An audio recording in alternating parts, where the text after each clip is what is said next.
نحمده ونصلي على رسوله الكريم اما بعد فاعوذ بالله من الشيطان الرجيم بسم الله الرحمن الرحيم رب اشرح لي صدري ويسر لي امري واحلل عقدة من لساني يفقهوا قولي۔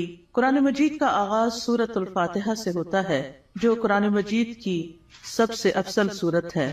نبی صلی اللہ علیہ وسلم کسی سفر میں تھے تو ایک آدمی آپ کے پاس اترا۔ وہ کہتا ہے کہ نبی صلی اللہ علیہ وسلم نے اس کی طرف متوجہ ہو کر فرمایا، کیا میں تمہیں قرآن کے افضل حصے کے بارے میں نہ بتاؤں؟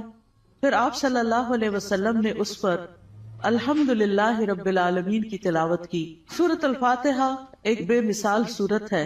رسول اللہ صلی اللہ علیہ وسلم نے فرمایا، اللہ عز و جل نے ام القرآن فاتحہ جیسی سورت نہ تو تورات میں نازل فرمائی اور نہ ہی انجیل میں، اور یہی سبع مثانی ہے، اور اللہ تعالیٰ فرماتے ہیں کہ یہی سورت میرے اور میرے بندے کے درمیان تقسیم شدہ ہے، اور میرے بندے کو وہی ملے گا جو وہ مانگے گا۔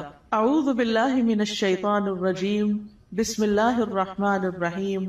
اللہ کے نام سے ابتدا جو بہت مہربان نہایت رحم فرمانے والا ہے۔ قرآن مجید کی جب ابتدا کی جاتی ہے، آغاز کیا جاتا ہے، تو سب سے پہلے تعوذ پڑھا جاتا ہے کہ میں اپنے آپ کو اللہ کی پناہ میں دیتی ہوں شیطان مردود سے بچنے کے لیے۔ شیطان مردود کبھی بھی نہیں چاہتا کہ انسان سیدھے راستے کی طرف چلے، اور قرآن کا راستہ ہی سیدھا راستہ ہے۔ نبی صلی اللہ علیہ وسلم کا دیا ہوا راستہ ہی دراصل سیدھا راستہ ہے، لیکن شیطان کبھی بھی یہ نہیں چاہتا کہ ہم اس قرآن سے ہدایت پائیں۔ اسی طرح جب ہم اعوذ باللہ پڑھتے ہیں تو اس کا ایک صیغہ اعوذ بکلمات اللہ بھی ہے، یعنی ایک تو ہے اعوذ باللہ اور ایک ہے اعوذ بکلمات اللہ، کہ میں اللہ تعالیٰ کے سارے کلمات کے ساتھ اللہ کی پناہ میں اپنے آپ کو دیتی ہوں۔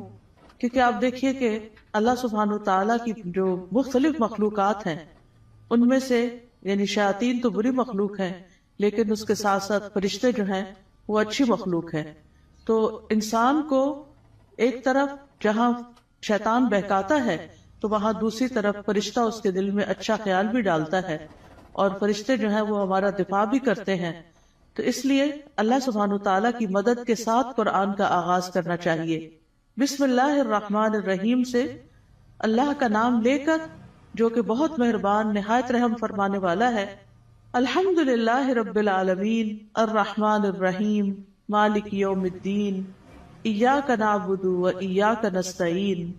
سب تعریف اللہ تعالیٰ کے لیے ہے جو تمام جہانوں کا رب ہے، نہایت مہربان ہے، بار بار رحم فرمانے والا ہے، بدلے کے دن کا مالک ہے۔ ہم صرف تیری ہی عبادت کرتے ہیں اور صرف تجھ ہی سے مدد چاہتے ہیں۔ سورۃ الفاتحہ کی اہمیت کی ایک وجہ یہ بھی ہے کہ یہ سب سے زیادہ نفع مند دعا پر مشتمل ہے۔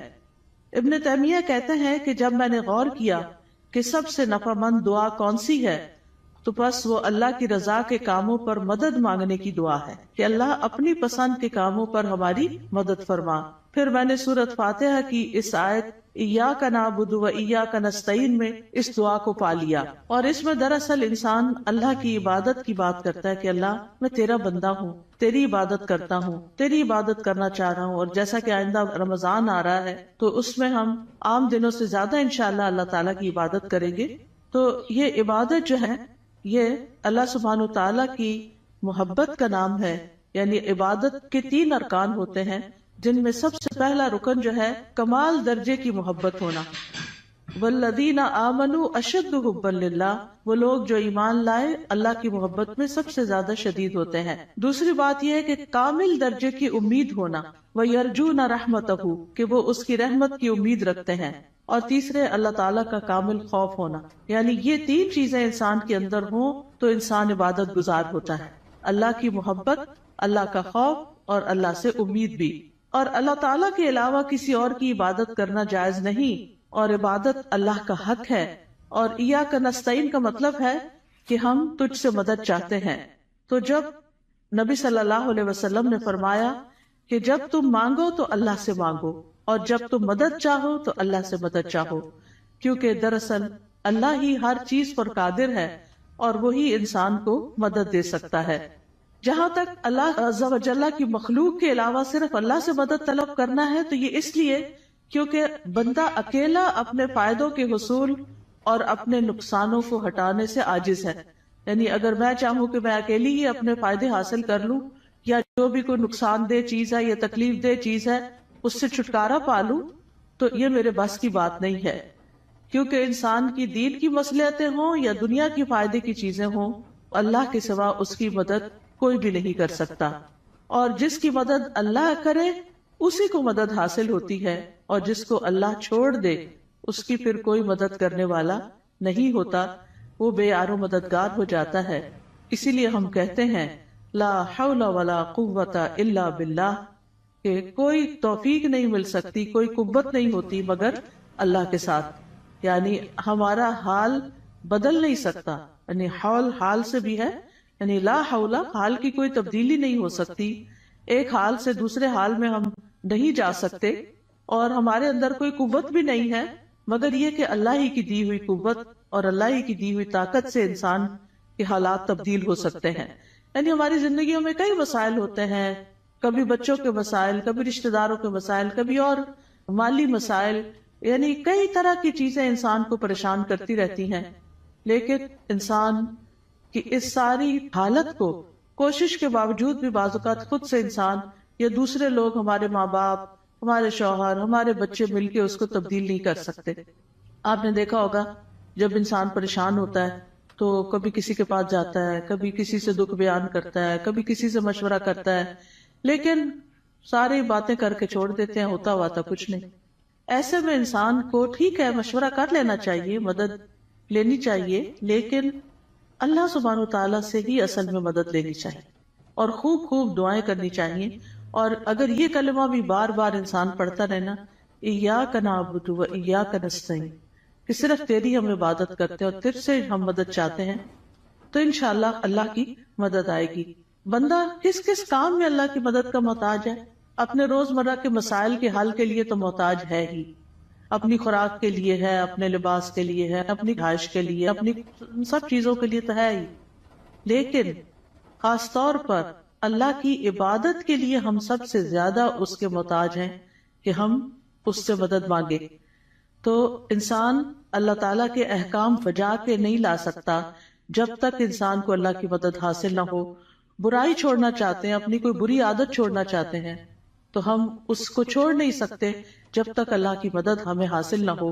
اسی طرح دنیا میں ہماری جو تقدیر ہے، اس تقدیر میں جو غم لکھے ہیں ان غموں سے چھٹکارا نہیں پا سکتے جب تک کہ اللہ کی مدد حاصل نہ ہو. تو اس لیے بہت ضروری ہے کہ ہم دنیا کے معاملات میں بھی اللہ کی مدد لیں، اور پھر موت کے وقت، یعنی موت کے وقت کی جو سختیاں ہیں اور قیامت اور برزخ یعنی قبر کے عذاب اور قبر سے متعلق جو مشکلات ہیں اور قیامت کے دن کی جو ہولناکیاں ہیں، ان سب میں بھی ہمیں اللہ سے مدد لینی چاہیے. ان سب کاموں میں اللہ عز و جل کے سوا کوئی بھی مدد کرنے کی طاقت نہیں رکھتا. تو جو شخص اللہ کی مدد طلب کرنے کا حق ادا کرتا ہے تو اللہ تعالیٰ ان کاموں میں اس کی مدد بھی کرتا ہے. اہدنا الصراط المستقیم، تو ہمیں سیدھا راستہ دکھا، کیونکہ ہدایت سب سے بڑی ضرورت ہے جو انسان مانگتا ہے اللہ تعالیٰ سے. یعنی مانگنے کی چیزیں تو بہت ہے، لیکن سب سے اہم ترین چیز جو ہے وہ ہدایت ہے، کہ اللہ تعالیٰ ہمیں ہدایت عطا فرمائے. کیونکہ ہدایت جس کو مل گئی تو وہ متقین میں سے ہو جائے گا، اور جس کے اندر تقویٰ آ گیا اس کو مزید ہدایت بھی ملے گی.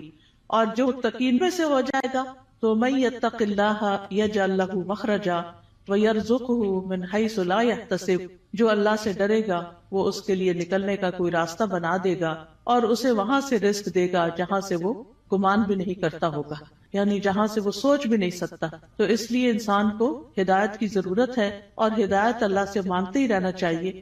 آپ دیکھیے کہ حیرانی کی بات ہے کہ دن میں 5 نمازوں کی ہر رکعت میں ہم سورۃ فاتحہ پڑھتے ہیں. سورۃ فاتحہ کے اندر ہم اللہ سے ہدایت ہی مانگتے رہتے ہیں کہ اللہ تو ہمیں ہدایت دے دے، ہمیں ہدایت دے دے. یعنی انسان کو مل بھی جائے تو بھٹکنا بڑا آسان ہوتا ہے، دل کا ٹیڑھا ہونا بڑا آسان ہوتا ہے. تو اس لیے بہت ضروری ہے کہ ہم سب دل لگا کے یہ دعا کرتے رہیں. نبی صلی اللہ علیہ وسلم ایک اور دعا بھی کرتے تھے، اللہم انی اسألک الہدی والتقی والعفاف والغنی، کہ اے اللہ میں تجھ سے ہدایت، تقوی اور پاک دامنی اور دل کا غنا مانگتا ہوں. اسی طرح ایک اور دعا ہے، اللہم اہدنی وسددنی، اے اللہ تو مجھے ہدایت عطا فرما اور سیدھا رکھ، یعنی درست رکھ کہ ادھر ادھر نہ ہو جاؤ۔ اسی طرح نبی صلی اللہ علیہ وسلم تہجد کے وقت اللہ تعالیٰ سے سیدھے رستے کی ہدایت کی دعا مانگتے تھے، اور اپنی تہجد کی نماز شروع ہی اس دعا سے کرتے تھے، اللہم رب جبریل و میکائیل و اسرافیل فاطر السماوات والارض عالم الغیب والشہادۃ انت تحکم بین عبادک فیما کانوا فیہ یختلفون اللہم اہدنی لما اختلف فیہ من الحق انک تہدی من تشاء الی صراط مستقیم۔ اے اللہ، جبریل، میکائیل اور اسرافیل کے رب، آسمانوں اور زمین کے پیدا کرنے والے، ہر غیب اور حاضر کو جاننے والے، تو اپنے بندوں میں ان چیزوں کا فیصلہ کرے گا جن میں وہ اختلاف کرتے ہیں۔ اے اللہ، مجھے اس حق کی طرف رہنمائی دے جس میں اختلاف کیا گیا ہے، یقیناً تو جس کو چاہتا ہے سیدھے رستے پہ چلاتا ہے۔ یعنی جن چیزوں میں لوگ اختلاف کر رہے ہیں کہ یہ سیدھا رستہ ہے کہ نہیں، تو اللہ مجھے اس میں سیدھا رستہ دکھا دے۔ اب دیکھیں، ایک تو ہوتا ہے کہ ہم دین کی طرف نہ آئیں، لیکن ہم جب دین کی طرف آ بھی جاتے ہیں نا، تو اس میں بھی لوگ، کوئی کہتا ہے یہ کرو، کوئی کہتا ہے وہ کرو، تو انسان پھر کنفیوز ہوتا ہے کہ میں کیا کروں اور کیا نہ کروں۔ تو ایسے میں جہاں بھی اختلاف ہو، بہتر یہی ہے کہ انسان اللہ سے اس میں صحیح رہنمائی کی دعا مانگے۔ یعنی دو لوگوں کے بیچ میں کوئی مس انڈرسٹینڈنگ، کوئی اختلاف ہو جاتا ہے، ہر انسان کیا سمجھتا ہے میں ٹھیک ہوں، اور وہ اپنا نقطہ نظر جو ہے یا اپنا پوائنٹ آف ویو جو ہے وہ بہت شدت کے ساتھ بیان کرتا ہے، لیکن اصل بات یہ ہے کہ انسان اللہ سبحانہ تعالیٰ سے جب مدد مانگتا ہے کہ اللہ اس اختلاف میں مجھے ہدایت دے، تو ہی سیدھے رستے پر ہوتا ہے۔ پھر اسی طرح یہ ہے کہ بچوں کو بھی صحیح فیصلے کرنے کے لیے ہدایت کی دعا دینی چاہیے۔ عبد الحمید بن سلمہ کہتے ہیں کہ ان کے والدین ان کے متعلق اپنا مقدمہ لے کر نبی صلی اللہ علیہ وسلم کی خدمت میں حاضر ہوئے۔ میرے والدین میں سے ایک مسلمان تھا، دوسرا نہیں تھا، کافر تھا۔ نبی صلی اللہ علیہ وسلم نے بچے کو اختیار دیا تو وہ ان دونوں میں سے جو کافر تھا اس کی طرف متوجہ ہو گیا۔ تو آپ کو فکر لگی کہ یہ اگر کافر لے جائے گا تو بچے کو کافر بنا دے گا۔ تو آپ صلی اللہ علیہ وسلم نے اسی وقت دعا کی، اللہم اہدہ، اللہ اس کو ہدایت دے دے۔ تو وہ مسلمان کی طرف متوجہ ہو گیا۔ تو پھر آپ نے فیصلہ اس کے حق میں کیا، کیونکہ آپ خود سے نہیں اس بچے کو کہہ سکتے تھے یا خود سے دے نہیں سکتے تھے، وہ بچے کی چوائس پر تھا کہ وہ کدھر جانا چاہتا ہے۔ تو آپ نے اس کے لیے دعا شروع کر دی۔ اس سے پتہ چلتا ہے کہ زندگی کے چھوٹے چھوٹے معاملات میں آپ لوگوں کی فکر کتنی کرتے تھے، ان کے لیے دعائیں کیسی کرتے تھے، اور سب سے زیادہ تو ان کی ہدایت اور ان کی آخرت کی فکر۔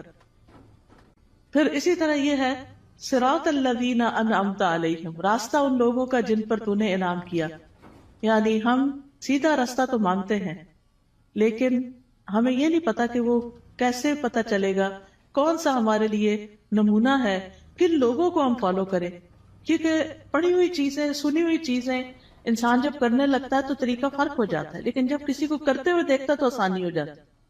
اس کی مثال ایسے ہی ہے کہ جیسے آپ اگر کسی سے ریسیپی پوچھتے ہیں کہ میں یہ فلاں چیز کیسے بناؤں، تو آپ نے دیکھا ہوگا جیسے آلو گوشت ہے مثال کے طور، تو ہر گھر کے بنانے کا طریقہ فرق، اور ہر ایک ٹائم بھی فرق لیتا ہے۔ کوئی جلدی سے بنا کے رکھ دیتا ہے، کوئی آہستہ آہستہ بناتا ہے، کوئی ایک طریقے سے، کوئی دوسرے طریقے سے۔ تو اب اگر آپ صرف ریسیپی پوچھیں گے تو ہو سکتا ہے کوئی چیز مس ہی کر دے اس میں سے۔ تو جب آپ کسی کو بناتے ہوئے دیکھیں گے، صرف ایک دفعہ دیکھنے کی ضرورت ہے، تو آپ کو بہت آسان ہو جائے گا وہ کام کرنا۔ کوئی بھی چیز ہو، جب آپ کسی کو کرتے ہوئے دیکھتے ہیں تو وہ آسان ہو جاتی۔ زبانی ایکسپلین کر کر کے انسان کہیں نہ کہیں غلطی کر جاتا ہے، کچھ نہ کچھ مس کر جاتا ہے۔ اور آج اہدنا الصراط المستقیم پہ بات ہونی تھی، تو اللہ نے ہمیں وہ گما کے آئے ہیں تو پتہ چلے کہ اگر ایک ٹرن بھی زندگی میں الٹا لیتے ہیں، کہیں غلط فیصلہ کرتے ہیں، تو کہیں سے کہیں پہنچ جاتے ہیں، بالکل ہی یعنی قریب آنے کی بجائے اور دور نکل جاتے ہیں، صرف ایک ٹرن اگر غلط لے لیں آپ۔ تو اسی طرح زندگی میں ہم صحیح جا رہے ہوتے ہیں، کہیں کوئی بیچ میں آ کے ہمیں کوئی غلط بات بتا دیتا ہے، ہم اس کے پیچھے لگ جاتے ہیں، اصل راستے کو چھوڑ کے چل بھائی وہ کہیں سے کہیں پہنچ گئے، تو وہ اللہ سے تو دور کر دیتا ہے نا انسان کو۔ تو اس لیے ہمیں یہ کہا گیا ہے کہ ان لوگوں کا راستہ مانگو جو ہدایت پر تھے، اور وہ کون تھے؟ انبیاء تھے، صدیقین تھے، شہداء تھے، صالحین تھے، نیک لوگ تھے، صحابہ کرام تھے، تابعین تھے، تبع تابعین تھے، جن کو آپ صلی اللہ علیہ وسلم نے خیر القرون میں سے قرار دیا. تو کتنا ضروری ہے کہ ہم ان لوگوں کی زندگیوں کے بارے میں پڑھیں، وہ کیا کرتے تھے. ہم آج کے لوگوں کو رول ماڈل بنا لیتے ہیں، وہ بیچارے تو خود بعض اوقات نہیں سمجھتے کہ انہیں کیا کرنا چاہیے. تو اصل رول ماڈل جو ہیں ہمارے وہ صحابہ کرام ہیں، صحابیات ہیں، کہ انہوں نے نمازیں کیسے پڑھی، ان کے روزے تہجد کیسے تھے، ان کا صدقہ خیرات کیسا تھا، ان کے لوگوں سے معاملات کیسے تھے، ان کی خوشی اور ناراضگی کیسی تھی.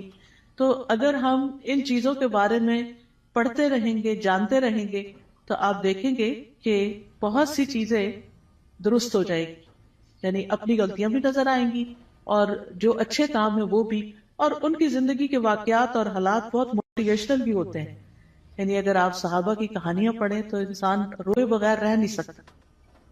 مجھے یاد ہے جب میں نے ہائی اسکول ختم ہی کیا تھا تو چھٹیاں تھی کافی ساری، تو اس میں میں نے بکس پڑھنی شروع کر دی. اور سب سے زیادہ مجھے جن بکس نے انسپائر کیا وہ اسی طرح کی لائف سٹوریز تھیں. یعنی جو بڑے لوگوں کی کہانیاں اور نیک لوگوں کی کہانیاں. اس میں ہم کہتے ہیں اچھا یہ لوگ اس طرح کر سکتے ہیں تو ہم نہیں کر سکتے، یہ بھی تو اسی دنیا میں رہتے ہیں. تو اس سے پھر انسان کو انسپریشن بہت ملتی ہے. تو یہاں بھی اللہ تعالیٰ نے جو سیدھا رستہ بتایا ہے وہ ان لوگوں کا رستہ اختیار کرنے کے لیے کہا ہے کہ جن پر اللہ نے انعام کیا، ان کا نہیں جن پر اللہ تعالیٰ غضبناک ہوا، اور نہ ان کا جو پٹکے ہوئے ہیں. پھر ہے سورۃ البقرہ. سورۃ البقرہ جو ہے وہ قرآن کی کوہان ہے. نبی صلی اللہ علیہ وسلم نے فرمایا ہر چیز کی ایک کوہان ہوتی ہے، یعنی اونچا حصہ ہم، اور قرآن کی کوہان سورۃ البقرہ ہے.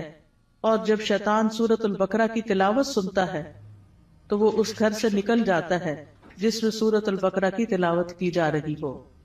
اس کو پڑھنا باعث برکت ہے اور اس کو چھوڑنا باعث حسرت ہے. رسول اللہ صلی اللہ علیہ وسلم نے فرمایا سورۃ البقرہ پڑھا کرو، کیونکہ اس کا پڑھنا باعث برکت ہے، چھوڑنا باعث حسرت ہے، اور اس کے پڑھنے والے پر جادوگر قدرت نہیں پا سکتے. یعنی ایسے لوگ جادو سے محفوظ رہتے ہیں جو سورۃ البقرہ پڑھتے رہتے ہیں. اب اس کا طریقہ کیا ہے؟ کیونکہ لوگ پوچھتے ہیں کہ اچھا پھر کیسے پڑھیں. ایک تو یہ ہے کہ ایک ہی دن میں ساری پڑھیں، اور کیسے بہت سارے لوگ ہوتے ہیں جو روز سورۃ البقرہ پڑھتے ہیں. اور ایک یہ ہے کہ ایک ایک سپارہ کر کے آپ روز پڑھ لیں. ایک یہ ہے کہ ربع ربع ربع ربع کر کے آپ اس کو، یعنی کہ 8 اور 10 دن لگ جاتے ہیں تقریباً اس طرح، تو مہینے میں 3 دفعہ ہو جائے گی. ایک یہ ہے کہ روزانہ آپ ایک صفحہ پڑھ لیں، اور جب تک وہ صفحے سارے ختم نہیں ہوتے تو وہ اس طرح روزانہ آپ یعنی یا نماز میں یا دیکھ کے یعنی پڑھتے رہیں. یعنی سورۃ البقرہ کے ساتھ اپنا تعلق قائم رکھیں تو اس کا فائدہ یہ ہوگا کہ جادوگر اثر نہیں کر سکیں. کیونکہ جن لوگوں پہ کوئی جادو کی شکایت ہوتی ہے نا، جب وہ بےچارے ایک دفعہ اپنا توڑ کر آتے ہیں، جب ان کو پتہ چلتا ہے توڑ ہو گیا تو دوبارہ کر دیتے ہیں، پھر دوبارہ کر دیتے ہیں. تو اس لیے پروٹیکشن بڑی ضروری ہوتی ہے، اور سورۃ البقرہ جو ہے اسی میں سے ہے. ابو ہریرہ رضی اللہ عنہ سے روایت ہے کہ رسول اللہ صلی اللہ علیہ وسلم نے فرمایا تم اپنے گھروں کو قبرستان نہ بناؤ، کیونکہ شیطان اس گھر سے بھاگ جاتا ہے جس گھر میں سورۃ البقرہ کی تلاوت کی جاتی ہے. پھر آیت نمبر 1 ہے سورۃ البقرہ کی، الف لام میم ذالک الکتاب لا ریب فیہ ھدی للمتقین. یہ کتاب ہے جس میں کوئی شک نہیں، ہدایت ہے متقی لوگوں کے لیے. قرآن جو ہے وہ شکوک و شبہات سے پاک کتاب ہے، یعنی ایسے علم پر مبنی ہے جو یقینی ہے، جو سب سے سچی بات ہے، اس کی ہر بات ہی سچی ہے. کون ہے متقین؟ الذین یؤمنون بالغیب ویقیمون الصلاۃ ومما رزقناہم ینفقون. جو غیب پر ایمان لاتے ہیں، نماز قائم کرتے ہیں، اور جو رزق ہم نے ان کو دیا ہے اس میں سے وہ خرچ کرتے ہیں. تو ایمان بالغیب جو ہے یہ دل سے تعلق رکھتا ہے. نماز قائم کرنا جسم کا حصہ ہے، اور مما رزقناہم ینفقون مال کا حصہ ہے، یعنی حقوق العباد کی ادائیگی. انسان اندر سے بھی اچھا ہو، انسان باہر سے بھی اللہ کی عبادت کرے، اور انسان اللہ کے بندوں اور اللہ کی مخلوق کے ساتھ بھی اچھا سلوک کرے. پھر فرمایا والذین یؤمنون بما انزل الیک وما انزل من قبلک وبالآخرۃ ھم یوقنون. اور وہ جو ایمان لاتے ہیں اس پر جو آپ پر نازل کیا گیا اور جو آپ سے پہلے نازل کیا گیا، اور وہ آخرت پر یقین رکھتے ہیں. یعنی متقی وہ لوگ ہوتے ہیں، اس کتاب سے ہدایت حاصل کرنے والے لوگ وہ ہوتے ہیں کہ جو اللہ کی طرف سے آئی ہوئی چیزوں پر ایمان رکھتے ہیں، اور جو چیزیں نبی صلی اللہ علیہ وسلم سے پہلے اتاری گئی تھی ان پر بھی ایمان رکھتے ہیں، اور وہ آخرت پر پکا یقین رکھتے ہیں. تو نبی صلی اللہ علیہ وسلم پر نازل شدہ وحی جو ہے اس پر ایمان لانا ضروری ہے. قرآن مجید میں آتا ہے وَأَنزَلَ اللَّهُ عَلَيْكَ الْكِتَابَ وَالْحِكْمَةَ وَعَلَّمَكَ مَا لَمْ تَكُنْ تَعْلَمْ وَكَانَ فَضْلُ اللَّهِ عَلَيْكَ عَظِيمًا. اللہ نے آپ پر کتاب و حکمت نازل کی ہے اور آپ کو وہ کچھ سکھایا جو آپ نہیں جانتے تھے، اور یہ آپ پر اللہ کا بہت ہی بڑا فضل ہے کہ اللہ تعالیٰ نے آپ کو فائدے کی سب چیزیں سکھا دی ہیں. یاد رکھیے حدیث بھی قرآن کی طرح نازل ہوتی تھی. وَمَا يَنطِقُ عَنِ الْهَوَىٰ إِنْ هُوَ إِلَّا وَحْيٌ يُوحَىٰ. وہ اپنی خواہش نفس سے کچھ نہیں کہتے، وہ تو صرف وحی ہے جو نازل کی جاتی ہے. حسان بن عطیہ کہتے ہیں کہ جبریل علیہ السلام نبی صلی اللہ علیہ وسلم کے پاس سنت لے کر اترتے تھے. جس طرح آپ کو قرآن سکھاتے اسی طرح سنت کی تعلیم دیتے تھے.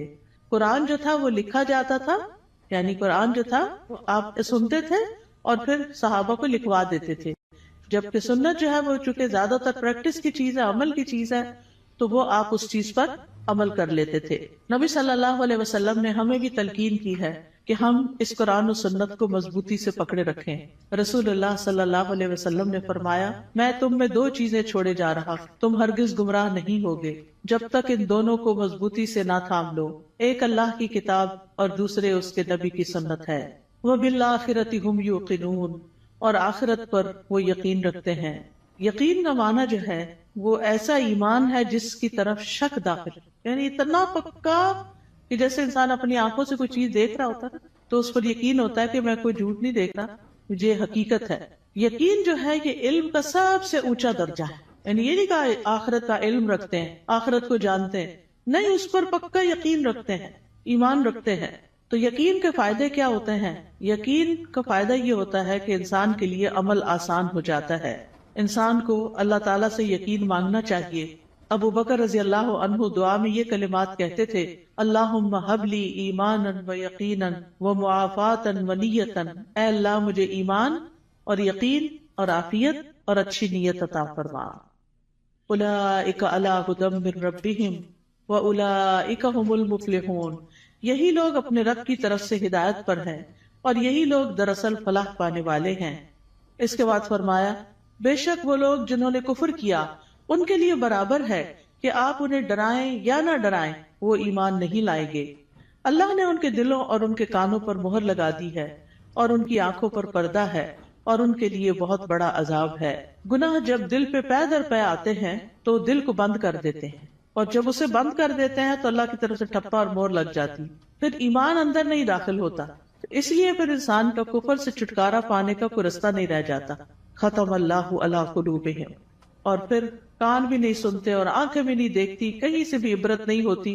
انسان ایسے ہی جانوروں کی طرح زندگی گزار کر پھر اللہ کے پاس چلا جاتا ہے اور وہاں جا کر بہت بڑے عذاب کا سامنا کرتا ہے. اس کے بعد ایک تیسرے گروہ کی بات کی گئی اور وہ ہے منافقوں کا گروہ. وَمِنَ النَّاسِ مَن يَقُولُ آمَنَّا بِاللَّهِ وَبِالْيَوْمِ الْآخِرِ وَمَا هُمْ بِمُؤْمِنِينَ. لوگوں میں سے کچھ ایسے بھی ہوتے ہیں جو کہتے ہیں ہم اللہ اور یوم آخرت پر ایمان لائے، حالانکہ وہ مومن نہیں ہوتے. وہ اللہ کو دھوکہ دیتے ہیں اور ان لوگوں کو جو ایمان لائے، اور نہیں وہ دھوکہ دیتے مگر اپنے آپ ہی کو، اور وہ اس کا شعور نہیں رکھتے. فی قلوبہم مرض فزادہم اللہ مرضا ولہم عذاب علیم بما کانوا یکذبون. ان کے دلوں میں ایک بیماری ہے تو اللہ نے ان کی بیماری کو اور زیادہ کر دیا، اور ان کے لیے دردناک عذاب ہے اس لیے کہ وہ جھوٹ بولتے تھے. تو یہ کون سی بیماری ہے؟ یہ دنیا کی محبت کی بیماری ہے. اس وجہ سے وہ اللہ سبحانہ و تعالیٰ کی عبادت نہیں کرتے، اسی وجہ سے وہ آخرت کی فکر نہیں کرتے، اسی وجہ سے وہ نبی صلی اللہ علیہ وسلم کی سنت کو کوئی اہمیت نہیں دیتے. کیونکہ جب دل دنیا کی طرف جھک جاتا ہے اور اس کے اندر بڑھتا چلا جاتا ہے، جو دنیا میں ہی سکون پاتا ہے، دنیا سے محبت کرتا ہے، وہ دل پھر آخرت سے غافل ہو جاتا ہے. اور جب آخرت سے غافل ہو جاتا ہے تو پھر اللہ سبحانہ و تعالیٰ ایسے بندے کو اس کے نفس کے حوالے کر دیتے ہیں، اور پھر آخرت میں اس کے لیے دردناک عذاب ہے. اور جب ان سے کہا جاتا ہے کہ زمین میں فساد نہ کرو تو وہ کہتے ہیں کہ ہم تو اصلاح کرنے والے ہیں. خبردار، بے شک وہی لوگ فساد کرنے والے ہیں. لیکن وہ شعور نہیں رکھتے. اور جب ان سے کہا جاتا ہے ایمان لاؤ جس طرح لوگ ایمان لائے، تو کہتے ہیں کیا ہم ایمان لائیں جس طرح بے وقوف ایمان لائے ہیں؟ خبردار، یقیناً وہ خود ہی بے وقوف ہیں لیکن وہ جانتے نہیں ہیں. اور جب ان لوگوں سے ملتے ہیں جو ایمان لائے تو کہتے ہیں ہم ایمان لائے، اور جب اپنے شیطانوں کے پاس تنہا ہوتے ہیں تو کہتے ہیں یقیناً ہم تو تمہارے ساتھ ہیں، ہم تو صرف مذاق کرنے والے ہیں. یعنی ایسے لوگ ہر ایک سے بنا کے رکھنے کی فکر کرتے ہیں اور کسی کو اس لیے ناراض نہیں کرنا چاہتے کہ ان سے پھر کوئی دنیا کا نقصان نہ ہو جائے. لیکن حقیقت یہ ہے کہ یہ لوگ دین کا مذاق اڑاتے ہیں اور دین کے ساتھ نان سیریس رویہ اختیار کرتے ہیں. تو اس لیے اللہ یستہزئ بہم، جیسے یہ عمل کرتے ہیں ویسے ہی ان کی جزا ہے. اللہ بھی ان سے مذاق کرتا ہے اور انہیں ان کی سرکشی میں مہلت دیے جا رہا ہے تو وہ بھٹکتے پھرتے ہیں. یعنی اللہ سبحانہ وتعالی کا ان کے ساتھ استہزاء یہ ہے کہ وہ ان کے بدبختی کے اعمال اور خبیث حالات کو ان کے سامنے مزین کر دیتا ہے. یعنی انہیں اپنی برائیاں جو ہیں وہ اچھی لگنے لگتی، جیسے جھوٹ بولنا، دھوکہ دینا، کہنا یہ تو سمارٹنس ہے، دیکھو میں نے فلاں کو کیسے بیوقوف بنایا، اور پھر تنہائی میں بیٹھ کے اس پہ ہنستے ہیں. تو یہ چیزیں جو ہیں یہ انسان کے اپنے ہی لیے نقصان دہ ہوتی ہیں. اولئک الذین اشتروا الضلالۃ بالہدی فما ربحت تجارتہم وما کانوا مہتدین. یہی وہ لوگ ہیں جنہوں نے ہدایت کے بدلے گمراہی خرید لی، تو نہ ان کی تجارت ہی فائدہ مند ہوئی اور نہ ہی وہ ہدایت پانے والے تھے. ان کی مثال اس شخص کی طرح ہے جس نے آگ جلائی، پھر جب آگ نے اس ماحول کو روشن کر دیا اللہ ان کا نور لے گیا اور انہیں اندھیروں میں چھوڑ دیا، وہ دیکھ نہیں پاتے. یعنی ان کے دل کا نور ختم ہو گیا ان کے اپنے اعمال کی وجہ سے. یعنی یہ ان لوگوں کے بارے میں بات کی گئی ہے کہ جو دعویٰ تو کرتے ہیں کہ ہم ایمان لائے اور اس سے دنیا میں کچھ نہ کچھ فائدہ اٹھاتے ہیں کہ وہ مسلمان ظاہر ہوتے ہیں تو مسلمانوں کو جو بینیفٹس ہوتے ہیں یہ ان کے شیلٹر میں آ جاتے ہیں. لیکن یہ ہے کہ دنیا میں تھوڑی سی روشنی ان کو مل گئی مگر آخرت میں تو سخت اندھیرا چھا جائے گا اور ان کو سخت عذاب پہنچے گا. پھر اسی طرح یہ ہے کہ دنیا میں کفر جو ہے وہ روشنی چھپا دیتا ہے اور ان کے پردے چاک ہو جاتے ہیں، جو ان کی منافقت ظاہر ہو جاتی ہے تو وہ اس سے اندھیرے ان کے کھل کے سامنے آ جاتے ہیں کہ ان کے دلوں کے اندر کیا ہے. پھر اسی طرح ان کے بارے میں فرمایا سم بکم عمی فہم لا یرجعون، بہرے ہیں، گنگے ہیں، اندھے ہیں، پس وہ نہیں لوٹتے، یعنی ہدایت کی طرف واپس نہیں آتے. یا ان کی مثال آسمان سے اترنے والی زوردار بارش کی طرح ہے جس میں اندھیرے ہیں اور گرج ہے اور چمک ہے. وہ کڑکنے والی بجلیوں اور موت کے ڈر سے اپنی انگلیاں اپنے کانوں میں ڈال لیتے ہیں اور اللہ کافروں کو گھیرنے والا ہے. قریب ہے کہ بجلی ان کی آنکھوں کی روشنی لے جائے، جب بھی وہ ان کے لیے روشنی کرتی ہے تو وہ اس میں چل پڑتے ہیں اور جب ان پر اندھیرا چھا جاتا ہے تو وہ کھڑے رہ جاتے ہیں. اور اگر اللہ چاہتا تو ان کی سماعت اور ان کی بصارت کو لے جاتا، بے شک اللہ خوب قدرت رکھنے والا ہے. اور یہ حقیقت ہے کہ اللہ سبحانہ تعالیٰ ہر چیز پر پورا قادر ہے اور ان منافقین پر بھی پوری طرح قادر ہے، اور اللہ تعالیٰ اسباب کے بغیر بھی ان کی سماعت اور بصارت کو ختم کر سکتا ہے. ہم سب کو اپنے لیے دعا کرنی چاہیے کہ اللہ تعالیٰ ہماری آنکھوں، ہمارے کانوں، ہمارے دل کو سلامت رکھ کہ ہم اس سے ہدایت پاتے رہیں. سنن ترمذی میں ایک دعا آئی ہے بڑی خوبصورت، وَمَتِّعْنَا بِأَسْمَاعِنَا وَأَبْصَارِنَا وَقُوَّاتِنَا أَبَدًا مَا أَحْيَيْتَنَا وَاجْعَلْهُ الْوَارِثَ مِنَّا، کہ اللہ ہمیں ہماری سماعت، ہماری بصارت، ہماری قوت سے فائدہ پہنچا اور اسے ہمارا وارث بنا دے. پھر اس کے بعد اگلا رکوع شروع ہوتا ہے، یا ایھا الناس اعبدوا ربکم الذی خلقکم والذین من قبلکم لعلکم تتقون. اے لوگوں اپنے رب کی عبادت کرو، الذی خلقکم جس نے تمہیں پیدا کیا، اور ان لوگوں کو بھی جو تم سے پہلے تھے تاکہ تم بچ جاؤ، یعنی برے عذاب سے بچ جاؤ. تو عبادت کی بات پہلے بھی ہو چکی کہ ہمیں اللہ نے اپنی عبادت کے لیے پیدا کیا ہے، اور عبادت میں انسان کو اللہ تعالیٰ سے شدید محبت بھی کرنی ہوتی ہے اور اس سے ڈرنا بھی ہوتا ہے اور اس سے امید بھی رکھنی ہوتی ہے. پھر فرمایا الذی جعل لکم الارض فراشا والسماء بناء وانزل من السماء ماء فاخرج به من الثمرات رزقا لکم فلا تجعلوا للہ اندادا وانتم تعلمون. وہ جس نے تمہارے لیے زمین کو فرش اور آسمان کو چھت بنایا اور آسمان سے پانی نازل کیا اور اس پانی سے تمہارے لیے پھل بطور رزق پیدا کیے، بس تم اللہ کے ساتھ کسی کو شریک نہ ٹھہراؤ حالانکہ تم جانتے ہو. اور اگر تمہیں اس قرآن میں شک ہے جو ہم نے اپنے بندے محمد پر نازل کیا صلی اللہ علیہ وسلم، تو اسی طرح کی ایک صورت تم بھی بنا لاؤ، اور اللہ کے سوا اپنے گواہوں یعنی مددگاروں کو بھی بلا لو اگر تم سچے ہو۔ فَإِن لَّمْ تَفْعَلُوا وَلَن تَفْعَلُوا فَاتَّقُوا النَّارَ الَّتِي وَقُودُهَا النَّاسُ وَالْحِجَارَةُ أُعِدَّتْ لِلْكَافِرِينَ، پھر اگر تم نے ایسا نہ کیا اور تم ہرگز نہ کر سکو گے تو بچو اس آگ سے جس کا ایندھن انسان اور پتھر ہے، جو کافروں کے لیے تیار کی گئی ہے، اور خوشخبری دے دیجئے ان لوگوں کو جو ایمان لائے اور انہوں نے نیک عمل کیے۔ تو خوشخبریاں کس کے لیے ہیں؟ گڈ نیوز کس کے لیے ہیں؟ جو ایمان لا کر اچھے کام کرتا ہو، کہ ان کے لیے ایسے باغات ہیں جن کے نیچے نہریں بہتی ہیں، جب انہیں ان باغوں میں سے کسی قسم کا پھل کھانے کو دیا جائے گا تو وہ کہیں گے یہ تو وہی ہے جو اس سے پہلے بھی ہم دیے گئے، اور انہیں اس سے ملتے جلتے پھل دیے جائیں گے۔ وہاں ان کے لیے پاک صاف بیویاں ہوگی، اور وہ ان باغات میں ہمیشہ رہنے والے ہیں، ہمیشہ کے لیے۔ یہ کتنی بہترین جزا ہے جو نیک عمل کرنے والوں کی ہے۔ معاذ بن جبل رضی اللہ عنہ کہتے ہیں کہ نیک عمل وہ ہوتا ہے جس میں 4 چیزیں ہوں۔ نمبر 1 علم کے ساتھ ہو کیا۔ نمبر 2 اچھی نیت ہو، کرنے کی نیت بھی اچھی ہونی چاہیے۔ نمبر 3 صبر کے ساتھ کرنا چاہیے، اور نمبر 4 اخلاص کے ساتھ کرنا چاہیے۔ تو جس عمل میں یہ سب چیزیں ہوں، صبر بھی ہو، نیت اچھی ہو، عمل انسان کا جو ہے وہ علم کے مطابق ہو، تو وہی شخص جو ہے وہ نیک ہے۔ وَأُتُوا بِهِ مُتَشَابِهًا، اور وہ جنت میں ملتے جلتے پھل دیے جائیں گے، یعنی جنت کے پھل اگرچہ ایک دوسرے سے ملتے جلتے ہوں گے لیکن ان کا ذائقہ بڑا مختلف ہوگا۔ جیسے آم ہے تو آموں سے ملتے جلتے بظاہر دیکھنے میں، یعنی یہ صرف ورائٹی کی انتہا ہے نا، کہ آپ نے کبھی نوٹ کیا ہوگا مثلاً آپ بعض اوقات 2 اورنجز کھاتے ہیں، کیا دونوں کا ذائقہ ایک ہوتا ہے؟ نہیں ہوتا ہے۔ اور اگر کس میں فرق ہو تو ان کی خوشبو، ان کا رنگ، ایون کلر بھی، کسی کا ریڈ ہوتا ہے، کسی کا یلو، کسی کا برائٹ یلو ہوتا ہے، کسی کا اورنجش ہوتا ہے، ان کی خوشبو، ان کی مٹھاس۔ اب وہ جنت میں ان کے سامنے پھل پڑے ہوئے ہیں، دیکھنے میں ایک جیسے لگ رہے ہیں، ایک کھائیں گے اور مزہ، ایک کھائیں گے اور مزہ، ایک کھائیں گے اور مزہ، کیونکہ اگر 2 پھل ایک جیسے بھی کھائیں گے تو وہ بور ہو جاتا ہے نا انسان۔ دیکھیں وہ یہ اورنج، ہاں یہ میں نے کھائے ہوئے ہیں۔ لیکن اتنی ورائٹی ہے جنت میں، اتنی ورائٹی ہے کہ انسان کا دل بھرے گا ہی نہیں کسی وقت۔ دیکھیں ہمیں ہر نئی چیز اچھی لگتی ہے، ہم ہر نئے آئیڈیا سے، ہر نئی یونیک چیز سے انسپائر ہوتے ہیں۔ تو جنت میں تو ہر وقت ہر چیز نئی نئی نئی نئی نئی، یعنی نہ پرانی چیزیں ہوگی، نہ وہ ریپیٹیشن ہوگی، نہ وہ بوریت ہوگی، نہ وہ دل بھرے گا۔ اب فیشن کیا ہے؟ ایک نیا آئیڈیا ہی ہوتا ہے نا، حالانکہ بعض اوقات اس میں بڑی تکلیف بھی ہوتی ہے، لیکن وہ نیا ہوتا ہے تو لوگوں کو اٹریکٹ کرتا ہے، یونیک، انیوژل۔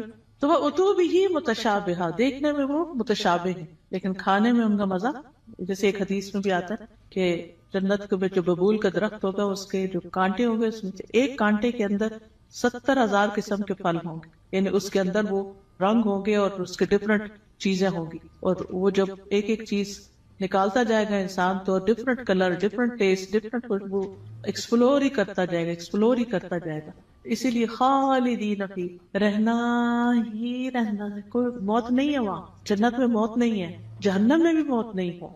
اس لیے انسان کو جنت کا شوق لگ جانا چاہیے اور اس کے لیے کوشش کرنی چاہیے، اس کے لیے تڑپنا چاہیے، اور اس کے لیے ہر وہ کام کر لینا چاہیے جس سے بس ایک دم اندر چلے جائیں، چاہے وہ اچھی عبادت کر کے، چاہے وہ بندوں کی خدمت کر کے، یعنی جو کام پتہ چلے نا یہ جنت میں لے جانے والا، تو انسان کو اس کا حریص ہو جانا چاہیے۔ ٹھیک ہے ہم کمزور انسان ہیں، نہ ہمارے پاس اتنی ہمت ہے زیادہ، نہ مال ہے زیادہ، لیکن کچھ نہ کچھ تو کرتے چلے جائیں تاکہ ایک دن اللہ تعالیٰ کا دیدار بھی ہو، کیونکہ جنت عدن میں جو لوگ ہوں گے اللہ تعالیٰ کے دیدار میں انہیں کوئی رکاوٹ پیش نہیں آئے گی، اور اللہ تعالیٰ کے وہ بڑے پسندیدہ اور چوزن لوگ ہوں گے۔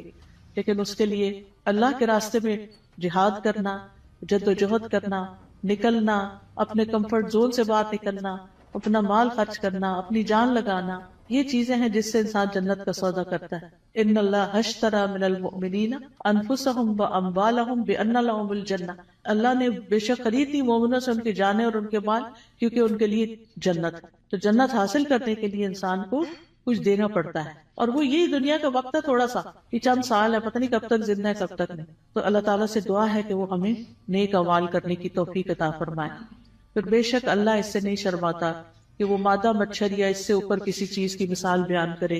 پھر جو لوگ ایمان لائے ہیں وہ جانتے ہیں کہ وہ ان کے رب کی طرف سے سچ ہے، اور جن لوگوں نے انکار کیا وہ کہتے ہیں اس مثال سے اللہ کی کیا مراد ہے. اللہ اس سے اکثر لوگوں کو گمراہ کرتا ہے اور اسی سے بہت سے لوگوں کو ہدایت بخشتا ہے، اور اس مثال سے گمراہ کرتا بھی ہے تو صرف فاسقوں کو.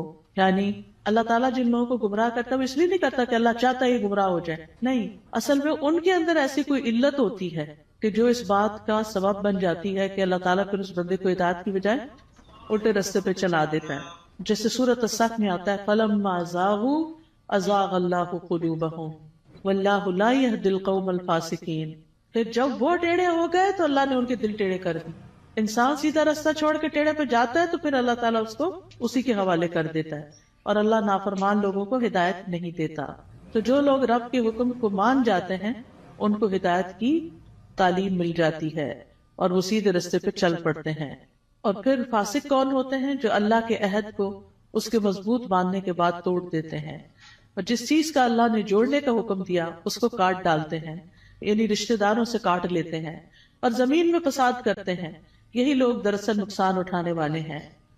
تم اللہ کا انکار کیسے کر سکتے ہو حالانکہ تم مردہ تھے، پھر اس نے تمہیں زندگی بخشی، پھر وہی تمہیں موت دے گا، پھر وہی تمہیں دوبارہ زندہ کرے گا، پھر اسی کی طرف تم لوٹائے جاؤ گے. واپسی کدھر ہے؟ اللہ ہی کی طرف ہے. اب یعنی کہ 2 مرحلے تو پورے ہو گئے. ایک مرحلہ تھا زندگی سے پہلے آنے کا، جب آدم علیہ السلام کی پشتوں سے اللہ نے سب کی روحیں پیدا کر دی. پھر اس کے بعد اس دنیا میں اب آگے، اب اس کے بعد موت ہے، پھر موت کے بعد پھر زندگی ہے جو ہمیشہ کی زندگی. هو الذی خلق لکم ما فی الارض جمیعا ثم استوى الی السماء فسواہن 7 سماوات وہو بکل شیء علیم. وہ اللہ ہی تو ہے جس نے وہ سب کچھ جو زمین میں ہے تمہارے لیے پیدا کیا، پھر وہ آسمانوں کی طرف متوجہ ہوا تو ان کو ٹھیک کر کے 7 آسمان بنا دیا، اور وہ ہر چیز کا خوب علم رکھنے والا ہے. یہ اللہ تعالیٰ کا ہم پر احسان ہے کہ اس نے ہمارے لیے فائدے کی چیزیں اور عبرت کے سامان زمین میں پیدا کیے، اور ہر وہ چیز جو اللہ نے بنائی وہ ہمارے استعمال کے لیے ہے. تو اللہ تعالیٰ سے دعا ہے کہ وہ ہمیں ان نعمتوں سے بھرپور فائدہ اٹھا کر اس کی اطاعت میں اپنی جان لگانے کی توفیق عطا فرمائے. وآخر دعوانا ان الحمد للہ رب العالمین.